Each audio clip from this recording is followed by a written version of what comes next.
ST कर्मचाऱ्यांच्या आंदोलनाचा आजचा दुसरा दिवस, प्रवाशांचे प्रचंड हाल। आज संध्याकाळी मुख्यमंत्र्यांची एसटी कर्मचाऱ्यांसोबत बैठक, तोडगा निघणार का याकडे लक्ष।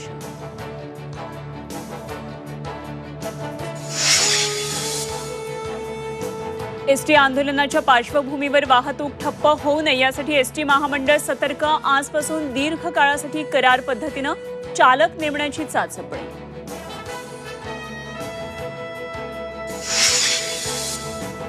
एसटी कर्मचाऱ्यांचं आंदोलन बेकायदेशीर, औद्योगिक न्यायालयाच्या आंदोलनावर ताशेरे। तातडीनं कामावर रुजू न झाल्यास कर्मचाऱ्यांवर गुन्हा दाखल करण्याचे महामंडळाला निर्देश।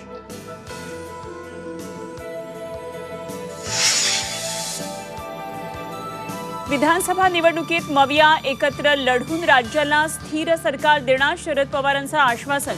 तर मुख्यमंत्रीपदाचा चेहरा संख्याबळावर ठरणार असल्याचंही वक्तव्य।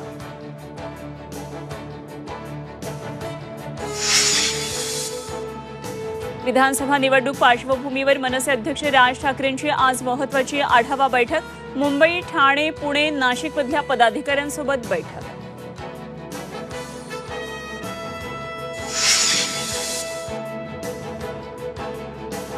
स्टेनलेस स्टीलचा वापर केला असता तर शिवरायांचा पुतळा कोसळला नसता, नितीन गडकरींचं विधान।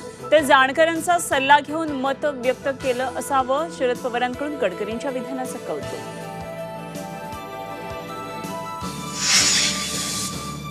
आणि राज्यात मुसळधार पावसामुळे पिकांचं अतोनात नुकसान, धनंजय मुंडेंकडून आज परभणीतल्या नुकसानीची पाहणी।